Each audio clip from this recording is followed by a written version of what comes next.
की शुरुआत में समुद्र में एक जहाज दिखाया जाता है जिस पर कुछ व्यापारी अय्याशी कर रहे होते हैं। वो लोग जहाज के नकाबपोश मालिक से कहते हैं, हमने तुम्हें इतने सोने के सिक्के इसलिए दिए हैं ताकि मजे करने के लिए तुम हमें एक खूबसूरत जलपरी दो। अब जहाज के नकाबपोश मालिक के लोग एक कांच के जार में उन सबके सामने एक खूबसूरत जलपरी पेश करते हैं। उन व्यापारियों में एक प्रमुख व्यापारी कहता है, हम कैसे मान लें कि ये असली है। इस बात पर नकाबपोश मालिक के लोग उस कांच के जार को तोड़ देते हैं और वो जलपरी नीचे गिर जाती है। सभी व्यापारी लालच में आकर उसकी ओर बढ़ने लगते हैं। नकाबपोश कहता है, पहले तुम लोग आपस में ये डिसाइड कर लो कि तुम में से किसको ये चाहिए, क्योंकि ये किसी एक को ही मिल पाएगी। ये सुनते ही बाकी व्यापारी मुख्य व्यापारी को मार डालते हैं और फिर आपस में ही एक दूसरे को मारने लगते हैं। इसी मौके का फायदा उठाकर वो जलपरी समुद्र की ओर छलांग लगा देती है। नकाबपोश उसको पकड़ने के लिए उसे एक जंजीर से बांध देता है, पर फिर भी वो समुद्र में कूद जाती है। उसके पीछे पीछे जहाज पर आपस में लड़ रहे व्यापारी भी उसको पकड़ने की लालच में समुद्र में कूद जाते हैं। वो लोग समुद्र में भी आपस में लड़ना जारी रखते हैं। उसी जहाज पर एक युवक यानली और उसका दोस्त भी होते हैं। यानली के गले के अंदर जलपरियों का एक मोती होता है जिसकी वजह से वो पानी के अंदर सांस भी ले सकता है और तेज गति से तैर भी सकता है। ये मोती उसके गले में कैसे आया ये आपको आगे की कहानी में पता लगेगा। तो जलपरी के भाग जाने पर यानली का दोस्त नशे में डूबे यानली को जगाता है। अब यानली भी उस जलपरी को पकड़ने समुद्र में कूद जाता है और उस जलपरी को समुद्र से पकड़कर वापस जहाज पर ले आता है। लेकिन तभी हम देखते हैं कि जहाज के नकाबपोश लोग उस जलपरी को एक सिंहासन पर बिठा देते हैं और यानली पर तलवार से हमला करने लगते हैं। लेकिन यानली अपनी कुशल तलवारबाजी से उस नकाबपोश को हराकर उसका नकाब अपनी तलवार से काट देता है। नकाब उतरने पर यानली उसको पहचान लेता है क्योंकि यानली पहले भी उससे लड़ चुका था, पर तब वो जिंदा बच गया था। उस नकाबपोश का नाम झाओजू था। झाओजू फिर से यानली पर हमला करने लगता है पर जलपरी उसको रोक देती है। यानली का दोस्त यानली से कहता है, मुझे समझ में नहीं आ रहा है कि ये सब लोग उस जलपरी का आदेश क्यों मान रहे हैं। यानली कहता है, क्योंकि ये कोई जलपरी नहीं है, ये एक समुद्री राज्य जिन्वी के राजा की चुड़ैल पटरानी है। ये सुनकर वो जलपरी अब अपने असली रूप में आ जाती है और उसके सिपाही भी अपना अपना नकाब उतार देते हैं। वो पटरानी यानली से कहती है, क्योंकि तुम्हारे गले में जलपरियों का मोती है इसलिए तुम समुद्र के अंदर भी रह सकते हो। तुम हमारे समुद्री राज्य जिन्वी के बहुत काम आ सकते हो, इसलिए मैं चाहती हूँ कि अब से तुम हमारे लिए काम करो। और वो यानली को पूर्वी चीन सागर का समुद्री कप्तान बना देती है। वो पद स्वीकार कर लेता है और अपने कमरे में चला जाता है। उसके पीछे पीछे पटरानी भी उसके कमरे में चली जाती है और वो यानली के साथ जबरदस्ती रोमांस करने लगती है। यानली उसको अपने से दूर झिटकने लगता है। झिटकने के बाद भी वो बेशर्म औरत यानली से चिपकने की बार बार कोशिश करती है और हर बार यानली खुद को उससे दूर कर देता है। पटरानी यानली से कहती है कि क्या तुम राजा से कर रहे हो? तुम डरो मत, क्योंकि ये पूरा इलाका राजा ने मेरे हवाले कर रखा है। यानली कहता है, मैं डर की वजह से तुमसे दूर नहीं हो रहा हूँ, बल्कि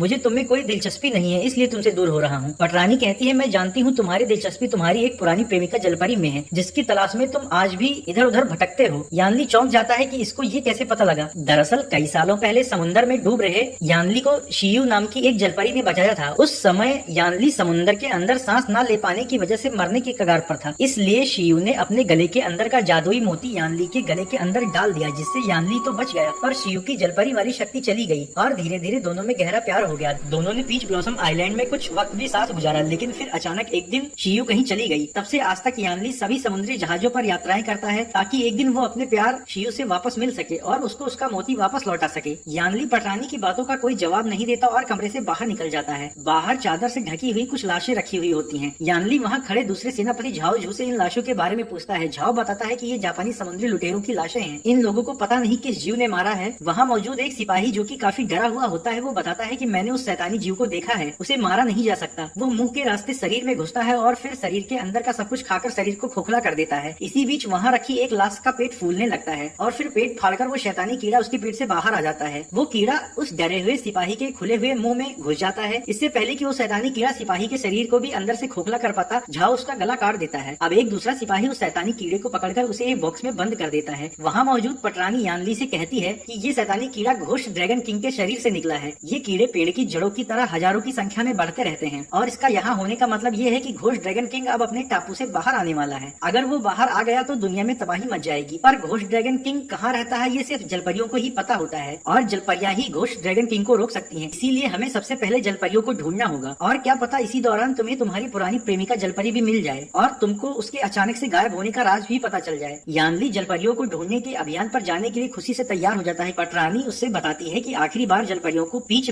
ब्लॉसम आइलैंड पर देखा गया था। यानली अब वहाँ से अपने कमरे में जाकर उस आइलैंड पर जाने की तैयारी करने लगता है। इधर झाओजू पटरानी से कहता है, अगर मैं यानली का गला काट दूं तब भी तो उसके गले में मौजूद जलपरियों वाला मोती आपको मिल जाएगा, क्योंकि आपकी जलपरियों को खोजने का मुख्य मकसद तो यही है ना। पटरानी कहती है, तुम नहीं जानते, सिर्फ एक मोती से मैं हमेशा जवान और ताकतवर नहीं बनी रह पाऊंगी, दरअसल पटरानी का जलपरियों तक पहुंचने का मुख्य मकसद घोस्ट ड्रैगन किंग तक पहुंचना नहीं था, बल्कि उसका असली मकसद था यानली की मदद से जलपरियों तक पहुंचना, ताकि वो उन जलपरियों को मारकर उनका मोती निकाल ले और हमेशा जवान और ताकतवर बनी रहे। उधर यानली पटरानी के इस असली मकसद से अनजान था कि वो उसका इस्तेमाल जलपरियों तक पहुंचने के लिए करना चाहती है। अगले दिन सुबह यानली अपने दोस्त के साथ जहाज से उतरकर एक छोटी नाव लेकर पीच ब्लॉसम आइलैंड की खोज में निकल जाता है। उसके गले में जादुई मोती होने की वजह से उसमें जलपरियों जैसी रफ्तार होती है, इसलिए वो नाव को तेज गति से ढकेलता हुआ आगे ले जाता है। आखिरकार वो दोनों पीच ब्लॉसम आइलैंड पर पहुंच जाते हैं। वहाँ सिर्फ जलपरियां ही होती हैं जो जल क्रीड़ा कर रही होती हैं। उन्हीं जलपरियों के बीच वो जलपरी शियू भी होती है जिसे यानली प्यार करता है और इतने सालों से जिसकी तलाश कर रहा होता है। यानली उसको देखकर खुद पर काबू नहीं रख पाता और उसको बुलाता है। शियू उसको देखती तो है पर वो यानली को नहीं पहचान पाती। यानली कहता है, हम दोनों एक दूसरे से प्यार करते हैं, हम दोनों ने साथ में वक्त भी गुजारा है, पर तुम एक दिन अचानक से गायब हो गई। तब से मैंने तुम्हें कहाँ कहाँ नहीं ढूंढा। मुझे तुम्हारा जादुई मोती भी तुम्हें लौटाना है। शियू कहती है कि मैं तुम्हें नहीं पहचानती, तुम कौन हो। यानली की कुछ समझ में नहीं आता कि आखिर ये मुझे पहचान क्यों नहीं रही है। अब शियू पानी में कूद जाती है, यानली भी उसके पीछे पीछे पानी में कूद जाता है। शियू यानली से कहती है, मैं तुम्हें पहले ही बता चुकी हूँ कि मैं तुम्हें नहीं पहचानती। उसका दोस्त मजे लेते हुए कहता है कि ये तुम्हारा हस्बैंड है। यानली कहता है, लगता है तुमने अपनी याददाश्त खो दी है। शियू कहती है कि हाँ, मेरी ग्रुप लीडर ने बताया था कि जब से मैंने अपने गले का मोती खोया है तब से मेरी याददाश्त भी कमजोर हो गई है। यानली कहता है, तुम्हारे गले का मोती मेरे गले के अंदर है, तुम मुझे बताओ कि मैं वो तुम्हें कैसे वापस कर सकता हूँ। शियू कहती है, मुझे कुछ याद नहीं आ रहा, पता नहीं तुम झूठ बोल रहे हो या सच। और हमारे ग्रुप लीडर ने बताया है कि हमें इंसानों के साथ रिश्ता नहीं रखना चाहिए क्योंकि इंसान धोखेबाज होते हैं। यानली कहता है, अफसोस की बात है कि आज तुम सब भूल गई हो, यहाँ तक कि मुझे भी। इसी बीच बाकी जलपरियां अपने दुपट्टे से यानली को जकड़ लेती हैं क्योंकि उन्हें लगता है कि वो यहाँ किसी गलत इरादे से आया है। लेकिन तभी पटरानी वहाँ झाओ और सैनिकों के साथ पहुंचकर उन जलपरियों पर तीरों की बौछार कर देती है। जलपरियां खुद को और यानली शियू को उन तीरों से बचाने की कोशिश करते हैं। जवाबी हमले में जलपरियां भी पटरानी के सैनिकों को एक एक करके मारने लगती हैं। पर तभी जलपरियों की ग्रुप लीडर भी वहाँ पहुंच जाती है। वो उन सबसे कहती है कि हम जलपरियों ने किसी इंसान से शादी न करने की शपथ ली है, इसलिए तुम लोग अगर यहाँ किसी जलपरी से शादी करने के इरादे से आए हो तो ये नहीं हो पाएगा। और वैसे भी इस आइलैंड पर बाहरी लोगों को आना मना है। उनमें से एक मरमेड ग्रुप लीडर से बताती है कि ये लोग यहाँ शिव के लिए नहीं आए हैं। ग्रुप लीडर कहती है, इन लोगों पर भरोसा नहीं किया जा सकता। फिर वो अपनी शक्ति से पानी के बंधन से पटरानी और उसके दोनों सेनापतियों को बांध देती है। पर यानली के अंदर मोती होने की वजह से वो पानी से नहीं बंधता। यानली ग्रुप लीडर से कहता है कि पटरानी तुमसे घोस्ट ड्रैगन लॉर्ड के बारे में एक महत्वपूर्ण बात करने यहाँ आई है। ये सुनकर ग्रुप लीडर उन लोगों को अपने कैद से आजाद कर देती है। पटरानी के आदमी टीम लीडर को बॉक्स में रखे हुए शैतानी जीव का कटा हुआ भाग दिखाते हैं। ये देखकर टीम लीडर उन सभी के साथ अपने दरबार में चली जाती है। वहाँ एक मासूम जलपरी बच्ची सेनापति झाओ से कहती है कि तुम्हारे चेहरे से लगता है तुम बहुत ही नेक इंसान हो। इस बात पर दूसरा सेनापति उसके मजे लेते हुए कहता है, इसकी शकल पर मत जाओ। वहीं पर एक जलपरी टीम लीडर से कहती है, ये घोस्ट ड्रैगन लॉर्ड के बॉडी से निकला शैतानी कीड़े का टुकड़ा है। टीम लीडर कहती है, इसका मतलब ये है कि पूर्वी शाही मोती की ताकत कम हो रही है, तभी घोस्ट ड्रैगन लॉर्ड फिर से सक्रिय हो रहा है। यानली पूछता है कि ये पूर्वी शाही मोती क्या है। शियू बताती है कि शाही मोती जलपरियों के लिए बहुत पवित्र वस्तु है और इसकी शक्ति से घोस्ट ड्रैगन नियंत्रण में रहता है। टीम लीडर कहती है, हमें ड्रैगन पैलेस जाकर उस शाही मोती की घटती शक्ति को बढ़ाना होगा और उसको सुरक्षित करना होगा। इस पर पटरानी कहती है, इसमें मैं और मेरे सैनिक आपके साथ हैं। लेकिन टीम लीडर कहती है, हम उस जगह पर किसी बाहरी को ले जाने का खतरा नहीं उठा सकते। वैसे भी घोस्ट ड्रैगन लॉर्ड बहुत ही शक्तिशाली और खतरनाक है, अगर उसको पता लग गया तो वहाँ कोई नहीं बचेगा। दरअसल पटरानी का इरादा जलपरियों को मोहरा बनाकर उस शाही मोती तक पहुँचने का था ताकि वो उसको हासिल करके उसकी शक्ति से खुद को हमेशा के लिए जवान और ताकतवर बना ले। टीम लीडर उन लोगों को अपने साथ ले जाने से मना कर देती है। उसी रात शियू जहाज पर यानली के कमरे में उससे मिलने जाती है। वो यानली से पूछती है कि मुझे बताओ पहले हम दोनों के बीच में क्या हुआ था, क्योंकि उस बारे में मेरी याददाश्त में कुछ भी नहीं है। यानली कहता है, कई सालों पहले मैं समुद्र में जहाज पर एक अभियान पर था। उस दौरान तुमने मेरी जान बचाई थी, फिर सैनिकों से मैंने भी तुम्हारी जान बचाई और हम दोनों में प्यार हो गया। शियू कहती है, पता नहीं क्यों ये सब मुझे याद नहीं है और प्यार हम जलपरियों के लिए एक अभिशाप की तरह है, कभी भी इसका अंत अच्छा नहीं रहा, इसलिए हम लोगों को बाहरी लोगों से प्यार करने की इजाजत नहीं है। इसी दौरान पटरानी भी यानली के कमरे में आ जाती है, पर तब तक शियू उसको देखकर बेड के नीचे छिप जाती है। पटरानी फिर से यानली के साथ जबरदस्ती रोमांस करने की कोशिश करती है। यानली पिछली बार की तरह ही फिर से खुद को उससे बचाने की कोशिश करता है। वो उससे झूठ बोलती है कि हम पहले भी तो ये बहुत बार कर चुके हैं। यानली कहता है, ऐसा कभी कुछ नहीं हुआ। इसके बाद पटरानी उसके कमरे से बाहर चली जाती है और बेड के नीचे छुपी शियू बाहर आकर यानली से कहती है, मेरी टीम लीडर सही कहती थी, हमें बाहरी